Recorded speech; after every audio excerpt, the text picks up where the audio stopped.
भक्ति प्रज्ञान केशव गोस्वामी ठाकुर सपार्षद भक्ति सिद्धांत सरस्वती गोस्वामी ठाकुर प्रभुपाद गौर किशोर दास बाजी महाराज भक्ति विनोद ठाकुर जगन्नाथ दास बाजी महाराज षड़ गोस्वामी सपरिकर गौर नित्यानंदपुर सपार्श्व राधा विनोद बिहारी जी गंगा जमुना तुलसी महारानी भक्ति देवी भक्ति शास्त्र जोर चरण कमल अधमेत भक्तिपूर्ण अनंत अनंत कोटि षष्ठ धन्यवाद प्रणाम पूर्वक ताहादेर अहैतु कृपा आशीर्वाद प्रार्थना करें। परम पूजनीय वैष्णववृंद वैष्णवी वृंदा भक्तबृंद मातृवृंदा सकलेर चरणे अधमेर যথাযোগ্য দণ্ডবত প্রণতি জ্ঞাপন পূর্বক আপনাদের অহৈতুক কৃপা আশীর্বাদ প্রার্থনা করি। আপনারা কৃপা করুন, আশীর্বাদ করুন, যেন নিত্যকাল হরিগুরু বৈষ্ণবের মহিমা গুণগান কীর্তন করে আমার নরাধম পাপিষ্ঠ জনকে যেন আমি ধন্য করতে পারি। হইয়াছেন হইবে না প্রভুর যত দাস সবার চরণ বন্ধ দন্তে করি ঘাস। হরে কৃষ্ণ कृष्ण कृष्ण हरे हरे हरे राम राम राम हरे हरे।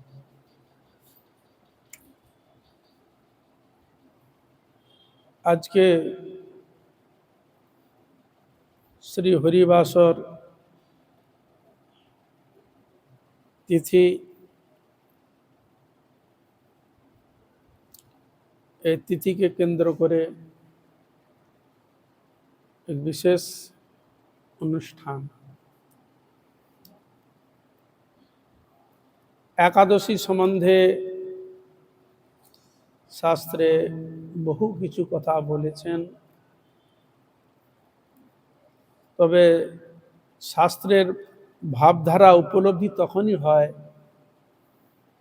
যখন भगवत प्राप्ति के अवलम्बन करे मन যখন आकुलित व्याकुलित हये खोज करे नित्य सुख शांति नित्य आनंद प्राप्ति निमित्त जखन खोज करे तखन आमरा भगवानेर दिके ईश्वरेर दिके मन के निवेश करार चेष्टा करी। तत्पूर्वे अर्थ यदि थाके आमार तखन अर्थर ऊपर भरसा हये जाय अर्थ आमाके देखबे। आबार यदि लोकबल थाके अत्यधिक लोक तखन मने हय लोकजन आछे आमार भवसिंधु पार करे दिबे कोनो असुविधा हबे ना। आबार जखन देखलो जादेर प्रति प्रीति स्नेह अर्थ सम्पद थाका सत्त्वेও देखा गेल अर्थও काज करलो ना बहु जनसंग बहु लोक थाका सत्त्वेও केउ आमार साथ दिच्छे ना तखन आमरा एकमात्र भाबी आमादेर एकमात्र सम्बल देखछि एकमात्र गोविंदई आछे। गोविंदई बेईमानी करे ना, गोविंदई दूरे सरिয়ে फेले देय ना, गोविंद आमादेर निराश करें ना, गोविंदई एकमात्र आमादेर सब करे थाकेन। मंगल विधान भगवानई करे थाकेन। आमरा कि मंगल विधान करी? मंगल विधान सेई भगवानेर चरणे यदि निवेश करे भगवानेर प्रीतिविधान यदि करा जाए ताके डाका जाए ठाकुर आमी विपदे पड़ेছি, आमी खूब दुख कष्ट पाচ্ছি ठाकुर तुमी आमाके तोमार चरणेई स्थान दिए से सुख शांति नित्य आनंदे आमाके दान करो। तखन एरकम यदि केउ भगवानेर सहारा नेय तार कृपा प्रार्थी हये तार शरणागत हन तखन भगवान ताके रास्ता खुঁজে देय, प्राप्तिर बस्ता भगवान करे देय। किन्तु आमरा तो भगवानेर काछे कोनोदिन चेয়েছি যে ঠাকুর আমাকে সুখ দাও শান্তি দাও ঠাকুর নিত্য আনন্দ দাও। আমরা আনন্দ কার কাছে চেয়েছি? যে আমাকে একটু দেখভাল করে আমার অর্থ টাকা দরকার আমাকে যে টাকা দাও তাহলে আমি সুখ পাবো শান্তি পাবো। আর তুমি যদি আমাকে অর্থ সম্পদ যদি না দেয় তাহলে আমি অশান্তিতে রয়েছি। কিন্তু টাকা থাকলেও কি না থাকলেও কি নিত্য সুখ শান্তি তখনই পাওয়া যাবে একমাত্র গোবিন্দকে যদি আমরা ভালোবাসি তবেই সে ভালোবাসার যথার্থ মূল্যায়ন পাওয়া যায়।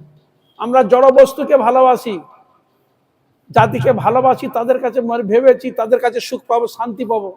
আর যাকে আমি ভালোবাসি সে অশান্তিতে ভুগছে, সে দুঃখ কষ্ট পাচ্ছে, তাহলে আমি শান্তি কি করে পেতে পারি বলো তো? বলো, আমি যাকে ভালোবাসি সেও দুঃখে কষ্টে অশান্তিতে ভুগছে আর আমি শান্তি খোঁজ পাওয়ার জন্য তাকে ধরে বসে আছি, তাহলে আমি শান্তি করে পেতে পারি? বলুন। জড় বস্তুর সঙ্গে যদি আমরা নিজেকে মজিয়ে রাখি, আমি শান্তি কি করে পাবো? যাকে বলবো সে শান্তি দিবে, সেও জন্ম মৃত্যু মরণশীল ব্যক্তি। আর আমিও সুখ শান্তি খুঁজছি, আমিও জন্ম মরণশীল ব্যক্তি। কে কার গ্যারান্টি নেই বলো? গ্যারান্টিটা কে নিবে? কেউ বলতে পারবে? কোন এই জগতে পিতামাতা বা অন্যান্য কেউ গ্যারান্টি নিতে পারে যে আমি সব তোমার নেব? কেউ নিতে পারবে না গ্যারান্টি। গ্যারান্টি আমাদের কে নিতে পারে? একমাত্র ভগবানই গ্যারান্টি নিতে পারে। সে যাতে গ্যারান্টি নেন, এ খোঁজ কারা দেয়? সাধুগুরু বৈষ্ণব দেন। তুমি গ্যারান্টি নিতে চাও? ভগবান গ্যারান্টি নিচ্ছে। কি বলছেন তিনি? সর্বধর্মান পরিত্যজ্য মামেকং শরণং ব্রজ অহং ত্বং সর্ব পাপেভ্যো মুখ্যৈষ্যামি মা শুচ। তুমি যাকে সুখ শান্তি বলে ধরে বসে আছো, সর্বধর্ম বলে যেগুলোকে তুমি আঁকড়ে ধরে বসে আছো, যার মধ্যে সুখ শান্তি তুমি পাচ্ছ না, ওগুলোকে ছেড়ে দাও। মামেকং শরণং ব্রজ, আমার শরণে আসো, আমি যেটা বলছি তুমি শুনো, তাহলে তোমার মঙ্গল হয়। ভগবান গ্যারান্টি নিচ্ছে। আর ভগবান বলে আমার টাকা আছে, অর্থ আছে, লোক আছে, তোমার গ্যারান্টি আমি নিতে যাবো কেন বাবা? আমি গ্যারান্টি নিতে যাবো কেন? তাই এই জন্য আমরা ফেসে বসে আছি নিজের বিদ্যা বল, নিজের অহংকার অহমিকায়।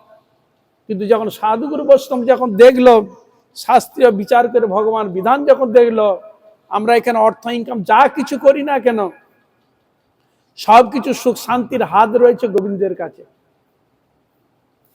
তা আমরা যদি সুখ শান্তি যদি পেতাম, তার ভগবান আবার আলাদা করে কেন বলতো মামেকং শরণ, আমার শরণে আসো? আমরা তো রয়েছি তো শরণে, তাহলে বলতে হচ্ছে কেন শরণে আমার আসো? তার দ্বারা বোঝা যায় আমরা তার শরণে নাই, আমরা তাকে ভুলে বসে আছি সংসার থেকে। এতে দুঃখ কষ্ট কারা পায়? মহাপ্রভু লীলাতে বর্ণন করছে। কৃষ্ণ বলি সেই জীব অনাদি বহির্মুখ, অতএব মায়া তার দেয় সংসার আদি দুঃখ। ভগবানকে ভুলে গেলেই তুমি দুঃখ কষ্ট পাবে। এবার তোমরা বিচার করো, সংসার আমরা ভগবানকে ধরে আছি? বলো, ভগবানকে ধরে আছি না জড় জগৎকে ধরে আছি? জড় জগৎ বস্তুকে ধরে আছি, নিজের আপন করে ধরে আছি। তাহলে বলুন সুখ শান্তিটা পাবো কি করে? তাই জন্য বললেন কৃষ্ণ বলি সেই জীবন আদির বই, অনেকদিন থেকে ভগবানকে ভুলে আছে, এই জন্য সে দুঃখ কষ্ট পাচ্ছে। তাহলে দুঃখ কষ্ট থেকে নিবৃত্ত হতে গেলে কি করতে হবে? ভগবানের মামেকং শরণং ব্রজ, আমার শরণে আসো। ভগবান বললেন যৎ করসি যত নাসি দজ্জুসি দদাসু চত তৎকুরু সমদর্পণ। তুমি যদি দান করবে, আমাকে দান করো। তুমি যদি সেবা করো, আমার সেবা করো। তুমি যদি আরাধনা করো, আমার আরাধনা করো। তুমি যদি দান ধ্যান করতে যাও, আমাকে দান ধ্যান করো। তুমি সেবা পূজা করতে যাও, মজ্জাজ পিমাম, আমার পূজা করো, আমার আরাধনা করো, আমার উদ্দেশ্য, আমার প্রীতি বিধানে করো। ভগবান বলে যাচ্ছে, কিন্তু সেই ভগবানের কথা আমরা নিতে চাচ্ছি না। তাহলে নিতে চাচ্ছি না, কারা নিতে চাচ্ছে না? যারা প্রকৃত সুখ শান্তি চাই না, তারা নিতে চাচ্ছে না। আর যারা প্রকৃষ্ট রূপে সুখ শান্তি চান, তারাই গোবিন্দকে ধরে। এটা কথা আছে না, বেলতলা কেনারা কখন যায়? বেলতলাকে বিড়াল কখন গাছে উঠে? আমরা বলি বিড়াল এমনি গাছে উঠে? সবকিছু অর্থ সম্পদ দেখে দেখলে কোনো দিকে সে আটকাচ্ছে না, সুখও পাচ্ছে না, শান্তি পাচ্ছে না, পিছনেই শুধু দুঃখ আর দুঃখ, দুঃখ দুঃখ আর দুঃখ। তখন ওই নাড়া খুঁজে বেড়ায়, এবার দেখি এটা সুখ শান্তি একটু, তখন ওই ভগবানের নাম নেই, তার আগে নিতে চায়। বলো, অনেক জায়গায় জল খেয়ে খেয়ে, ঘাটে গুতা খেয়ে খেয়ে, অশান্তি খেয়ে, টক্কর খেয়ে খেয়ে তবে ভগবানের কাছে আসে। আমরা বিনা টক্করে যে আসবো, ভগবানকে ধরবো, সাধুগুরু বৈষ্ণব গীতা ভাগবতের বাণী যে আছে শুনবো, মানবো, তাও তো মানবো না। জড় অহংকার মেতে থাকবো, জড় বস্তু নিয়ে মেতে থাকবো, সাধুগুরু বৈষ্ণব কথা শুনবে না। এই তো শাস্ত্র বলেছেন সেখানে, বিশ্ব জগৎ মগ্ন জড় রসে রুদ্ধ রাখিল কান, শুনিল না সাধুপদেশ বাণী যাহাতে প্রকৃত কল্যাণ। তাহলে শাস্ত্রীয় বাণী যেগুলো দিয়ে গেছেন, মুনি ঋষি যে সব বাণীগুলো দিয়ে গেছেন, সাধুগুরু বৈষ্ণব যেগুলো বাণী দিয়ে গেছেন, মনীষীগণ যেসব বাণী দিয়ে গেছেন, সেগুলো মিথ্যা, সেগুলো ফালতু। তা আমরা ফালতু বলে উড়িয়ে দিই। অর্থর পিছনে ঘুরে বেড়াই, জড় বস্তুর মধ্যে ভোগের মধ্যে ঘুরে বেড়াই, তাহলে আমার শান্তি সুখ কি করে হবে? তা এই জন্য ভগবান তিনি কৃপালু। আমরা তো অবদ্ধ, বুঝি না, সব জানতে হয় বসে আছি। কিন্তু এরকম ঠক্কর খেয়ে, হ্যাঁ, গুতা খেতে খেতে যখন দেখছি যে আর আমার কোনো গতি নাই, ঠাকুর তুমি আমাকে কৃপা করো, তখন যে ভগবানের কাছে ফিরে আসে। এরকম যদি টক্কর খেয়ে ফিরে আসে তো ভালো। আর কেউ বলে আমরা টক্কর খেয়ে খেয়ে এরকম টক্কর পাচ্ছি না, ঠ্যাং ভেঙে পড়ে থাকবো।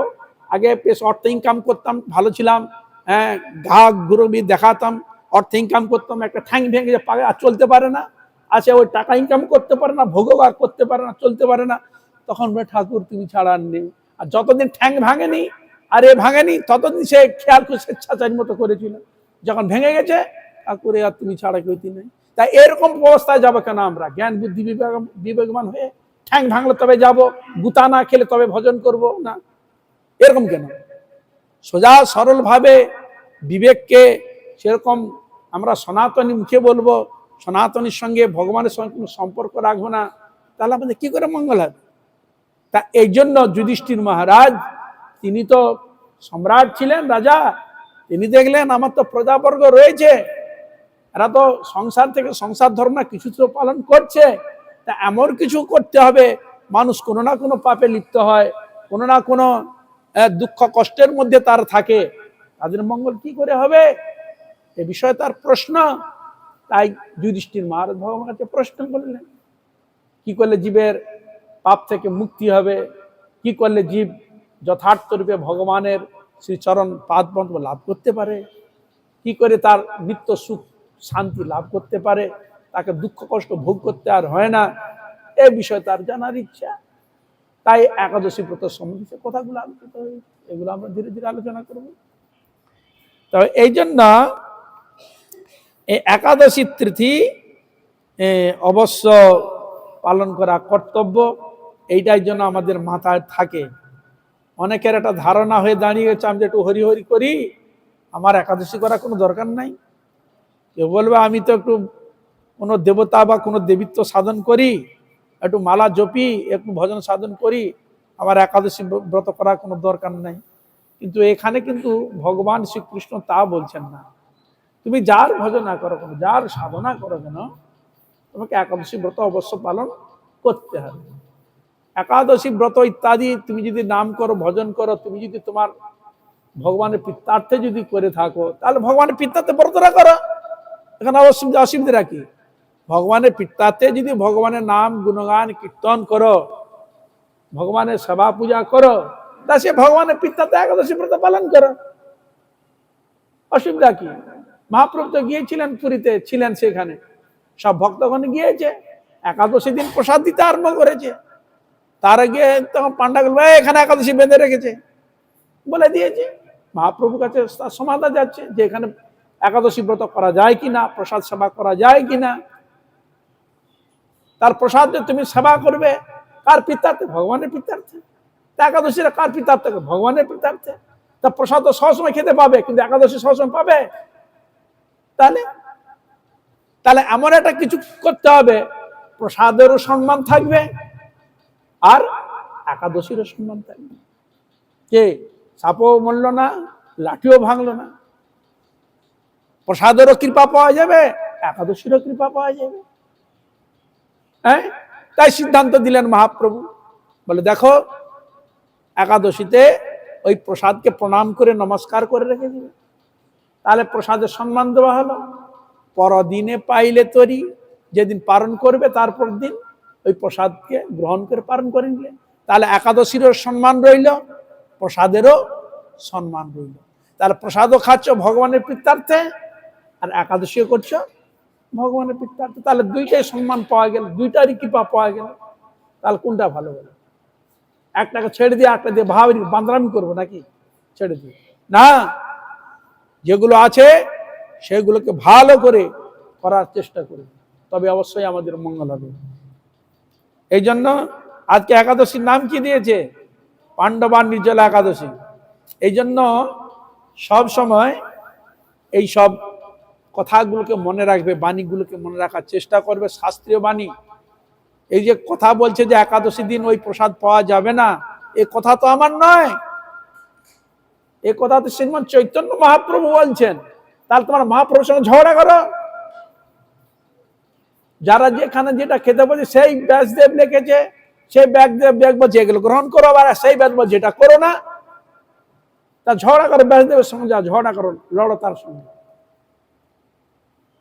কি বুঝলেন? হরে কৃষ্ণ। তাহলে কোন দিকে যাবে তুমি বলো? শাখারি করা যেতে কাটে আসতে কাটে। তাহলে আমরা তাহলে গ্রহণ করব কার জিনিস? সাধুগুরু বৈষ্ণব যেটা বলবেন, যে যার গুরু রয়েছে তার অনুগত এতে, শাস্ত্র এতে যদি করা যায়। যদি তোমার কোনো দোষ ত্রুটি হয়, কিছু যদি হয়, সেটা গুরু উপরে চলে যাবে, গুরুদেব বুঝবে। তা এমন গুরু যেন নিবেন না যে গুরু খেয়াল খুশি কোনো শাস্ত্র মানবে না, মুখে যা বলে দিবে খেয়াল খুশি মতো আচরণ করবে না। গুরু যে হতে হবে সে শাস্ত্র বাণী অনুশাসনেই গুরু গুরুত্ব থাকবে, বৈষ্ণবের বৈষ্ণবত্ব থাকবে, ভক্তের ভক্তত্ব থাকবে, আর ভগবানের ভগবত্তা থাকবে। সবকিছু শাস্ত্রের উপর নির্ভর করছে। বার বত সাধন ভজন ভগবান সবকিছু শাস্ত্রে, বিনা শাস্ত্রের বাইরে গেলে হবে না। শাস্ত্রেই বিধি দিচ্ছে, বিধান দিচ্ছে, কোনটা বিধি কোনটা নিষেধ, কোনটা করণীয় কোনটা করণীয় নয়। তা সবটাই যদি করণীয় হতো তার নিষেধটা কেন দেওয়া রইল বলুন? সবটাই যদি করা যেত নিষেধটা কেন প্রয়োগ করলো সেখানে? তার সেখানে নিষেধ থাকা প্রয়োজন উচিত নয়। তাহলে এখানে বিধানটা কার? ভগবানের বিধান তিনি রেখেছেন, তার প্রাপ্তির বিষয়ে রেখেছে, জীবের মঙ্গলের বিষয়ে রেখেছে। এখন দেখো বিষ শিব ঠাকুর খেয়েছে, খেয়েছিল কিনা? হ্যাঁ, শিব ঠাকুরের কি নাম হয়েছিল? নীলকণ্ঠ না মৃত্যুঞ্জয়, শিব ঠাকুর নাম হয়ে গেছে। তাহলে এটা শিবের জন্য বিধি, ঠিক আছে, শিব খেতে পারবে, তার হজম করার ক্ষমতা আছে। এখন কেউ যদি বলে মশাই আমিও বিষ খাবো, আমিও বিষ খাবো শিব ঠাকুরের মতো, ওখানে ওই তেজিয়ান নদোষায়, যে তেজিয়ান ব্যক্তি, উন্নত মানের ব্যক্তি, সে বিষকে হজম করতে পারে।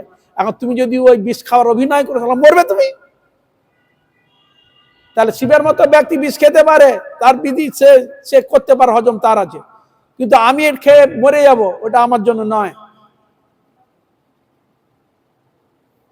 সব জিনিসগুলো সেখানে বিধিবিধান দেওয়া রয়েছে সবকিছু, আর তোমরা খেয়াল খুশি মতো সেগুলি করতে চাও, মরবে। তা এই জন্য সবসময় খেয়াল রাখবে, শাস্ত্র যেগুলো জিনিস দিয়েছে সেগুলো বিধিসম্মত, শাস্ত্রীয় সম্মত, বিজ্ঞানসম্মত, সব কিছু আমাদের শাস্ত্রীয় সেই জিনিসগুলো ধরা রয়েছে। কিন্তু আমরা সেগুলো লোভবশত, নানা রকম কামনা বাসনা বশত আমরা খেয়াল খুশি মতো করি।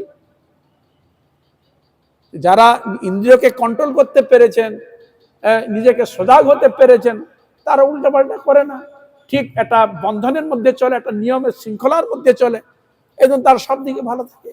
আর যে খেয়াল খুশি মতো কোনো নিয়ম মানব না, কিছু মানব না, ওই তখন তারা ভুগে পড়ে।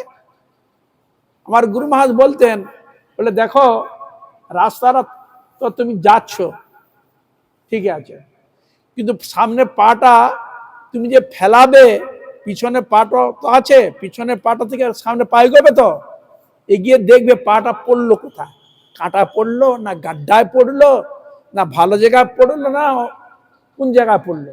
তুমি যে বলো না আমি তাকে উপর দিকে তাকিয়ে তাকিয়ে যাবো, পা কাঁটাতে পড়ুক, হ্যাঁ গাড্ডাতে পড়ুক, যেখানে পড়ুক চলে যাবো, না, এরকম করলে হবে না। পাটা তুলে যে পাটা ফেলাবে কোথায়, এটা তোমার দেখতে হবে।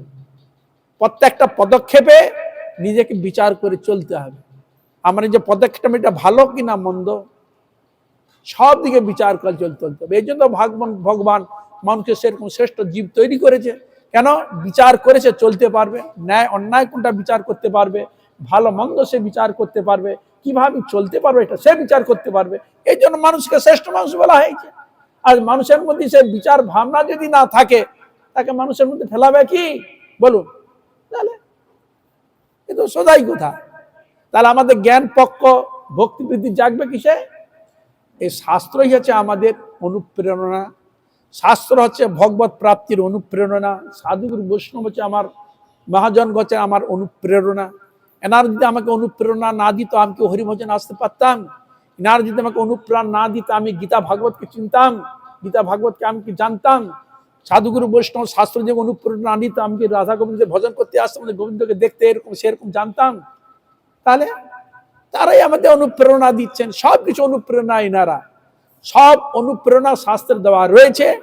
এবার তোমার অধিকার অনুযায়ী, যোগ্যতা অনুযায়ী সেগুলো আলোচনা করে সেগুলো ধরার চেষ্টা করো, তাহলে তোমার ভালো হবে। এই তো হলো কথা, শাস্ত্রীয় কথা।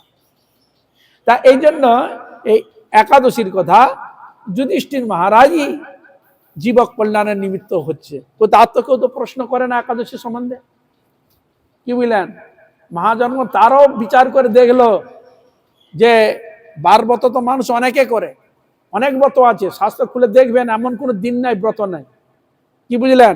প্রত্যেক মাসে ব্রত, প্রত্যেক দিনে ব্রত, নক্ষত্র অনুযায়ী ব্রত, তারপরে কত রকম ব্রত মাথা খুলে দেখতে মানে কল্পনা করতে পারবো না। শুধু ব্রত ব্রত, এমন কোনো দিন নাই যে ব্রত নেই, সব দিনে ব্রত রয়েছে, বহু বহু ব্রত রয়েছে। অনেকে অমাবস্যা ব্রত করে, পূর্ণিমার ব্রত করে, অনেক ব্রত করে কিনা, বৃহস্পতিবারের ব্রত করে, বুধবার, মঙ্গলবার, সোমবার ব্রত করে না, বিভিন্ন ক্ষেত্রে ব্রত করে তো রয়েছে। তার এমন কোন ব্রত আছে যে ব্রত সকল ব্রতের ফল দিতে পারে, সর্বব্রতের ফল দিতে পারে, কি বুঝলেন? হরে কৃষ্ণ।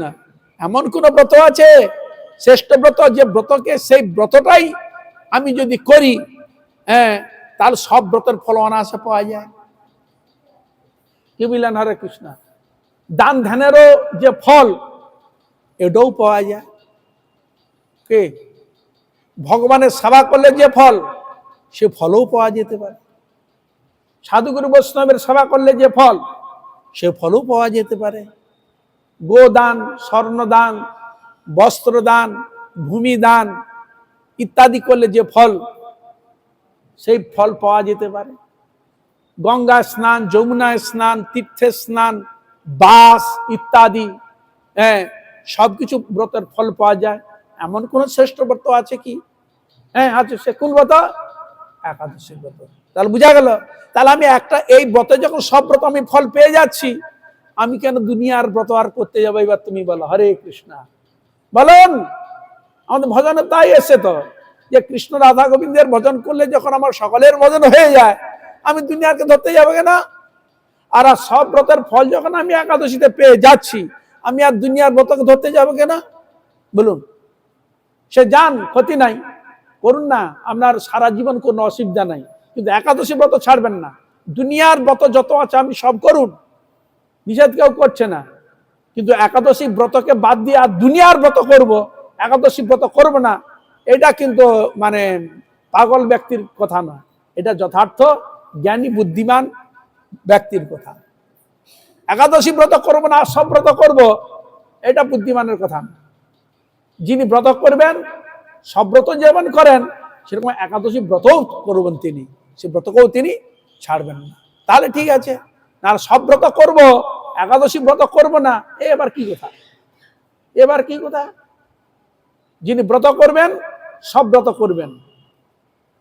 আর অনেকে করে সব ব্রত করবে কিন্তু একাদশী ব্রত করবে না, এটা একটা ব্যায়াম হয়ে দাঁড়িয়ে গেছে, রোগ হয়ে দাঁড়িয়ে গেছে। এটার জন্য না হয়, যিনি ব্রত করবেন সব ব্রতইটা করার চেষ্টা করবেন। তাই ছিল যুধিষ্ঠির মহারাজ, তারই ভাবনা জেগেছে কৃষ্ণের কাছে প্রশ্ন, কেন একাদশী সম্বন্ধে জানুক, অন্যান্য সম্বন্ধে অনেকে অনেক কিছু জানে, ব্রত সম্বন্ধে জানে, কিন্তু একাদশীর ব্রত প্রচার এতটা নেই। এই মহাপ্রভু বলেছিলেন, দেখো এই জগতের স্মার্ত হিসাবে অনেকে অনেক কিছু করে, কিন্তু গোস্বামী বিধানে যেগুলো সুন্দরভাবে যেগুলো আছে অনেকে জানে না, ওরা জানে এটাই ঠিক সব। তাই মহাপ্রভু সনাতন গোস্বামী, রূপ গোস্বামী এদের কাছে তিনি বলেছিলেন একাদশী ব্রতটা বিশেষভাবে প্রচার করুন, আর যে স্মৃতি শাস্ত্র অন্যান্য শাস্ত্র যেগুলো রয়েছে সেখান থেকে একাদশী ব্রত সম্বন্ধে আপনারা প্রচার করুন। তারা এই ব্রত প্রচার করেছিলেন। এই ব্রত করে যখন যুধিষ্ঠির মহারাজ প্রশ্ন করলেন কৃষ্ণের কাছে, তাহলে তার কি দরকার পড়েছিল এই বিষয় জানার জন্য? দরকার আছে। ভক্ত তো, আমি যেমন মঙ্গল চাই সকলের মঙ্গল হোক, এইটাই হলো সর্ব ভবন্তু সুখী, না সকলেই সুখী লাভ করুক, শান্তি লাভ করুক, এইটা হচ্ছে বৈষ্ণব বা সাধুগুরু প্রকৃষ্ট যারা জগতের মঙ্গল চান, এই রকম ভাবনা হওয়া উচিত। আমার হোক, আমার ঘরের হোক, আর যেন কারো না হয়, এরকম বিচার বুদ্ধি নয়। আমারও মঙ্গল হোক, সকলের মঙ্গল হোক, আমি যেন সুখ শান্তি পাই, সকলের শান্তি পায়, এইটা তো নিয়ম। তাই সর্ব জগতের কাছে তিনি তার বক্তব্য ভগবান কৃষ্ণের কাছে তার বক্তব্য পেশ করছেন এই একাদশ সম্বন্ধে, যাতে সকলেই এই একাদশী ব্রত করে যেন তারা গোবিন্দের চরণ প্রাপ্তি লাভ হতে ও সুখ শান্তি পেতে পারে, সেই বিষয়ে তার বক্তব্য পেশ করেছেন। এটা ভক্তের ক্ষেত্রে, অভক্ত হলে কোনোদিন তিনি করতেন না, ভক্ত বলেই তার প্রশ্ন। পাণ্ডবা একাদশীর নাম পাণ্ডবা নির্জলা একাদশী। যুধিষ্ঠির বলিলেন, হে জনার্দন, আমি অপরা একাদশীর সমস্ত মাহাত্ম্য শ্রবণ করিলাম। সম্প্রতি জ্যেষ্ঠ শুক্ল পক্ষিয়া একাদশীর নাম ও মাহাত্ম্য কৃপাপূর্বক বর্ণন করে। ইতপূর্বে ভগবান গোবিন্দ তিনি অপরাধী অন্যান্য একাদশীর ব্রত কথা বর্ণন করেছেন। এখন এই জ্যেষ্ঠ মাসের শুক্লপক্ষিয়া এই একাদশীর মাহাত্ম্য কথা শ্রবণ করতে তিনি চাচ্ছেন। কৃষ্ণ বলিলেন, এই একাদশীর কথা ধর্মাত্মা ব্যাসদেব বর্ণন করিবেন। এই একাদশীর কথা স্বয়ং ব্যাসদেব বর্ণন করিবেন। তিনি সর্বশাস্ত্রের অর্থ ও তত্ত্ব জ্ঞাত আছেন। তিনি সর্বশাস্ত্রের অর্থ তত্ত্ব জ্ঞাত আছেন। আর এই জগতে যারা একাদশী ব্রত করে না, নিজেকে সব তত্ত্ব জানতা বলে মনে করে, তারা কিন্তু সব তত্ত্ব জানে না। যদি সব তত্ত্ব যদি জ্ঞাত হতেন, তাহলে একাদশী ব্রত অবশ্যই করতেন, একাদশী ব্রতকে কোনোদিন বাদ দিতেন না। এখন এর অনেক এরকম আছে, এরকম করে না, সব করে, একাদশী ব্রত করে না। তাহলে এখানে বললেন কে? ব্যাসদেবের কাছে শোনার জন্য চাচ্ছেন। কেন? কি বললেন তিনি? সর্বশাস্ত্রের অর্থ তত্ত্ব জ্ঞাত আছেন। সর্বশাস্ত্র তত্ত্ব, তার যারা করে না তার সর্বতত্ত্ব জানে। বলো, আমরা যারা অভিমান আছে, সব জানা, বেদ বেদান্ত উপনিষদ দুনিয়া গুলিয়ে খেয়ে ফেলেছে, হজম করে ফেলেছে, এমনও ব্যক্তি দেখা যায় অভিমানী, হ্যাঁ, তারাও আবার একাদশী করে না। তার সব জানতা যদি একাদশী না করে, তাহলে সে জানতা হলো কি? বলো কি? বলা যাবে না, সব জানতা হলো না। তাহলে এই জন্য ভগবান কৃষ্ণ বললেন, সর্বশাস্ত্র অর্থ ও তত্ত্ব জ্ঞাত আছেন, তার কাছে শুনবে। কোন কোন শাস্ত্র? তিনি বেদ বেদাঙ্গে পারদর্শী, বেদ শাস্ত্রে বেদাঙ্গ শাস্ত্রে পারদর্শী রয়েছেন। অতঃপর রাজা যুধিষ্ঠির ব্যাসদেবকে বলিলেন, তারা কৃষ্ণের কাছে গিয়েছিলেন, কৃষ্ণ বললেন ব্যাসদেবের কাছে শোনো। তাই অতঃপর রাজা যুধিষ্ঠির ব্যাসদেবকে বললেন, হে ঋষিবর, আমি মানব ধর্ম এবং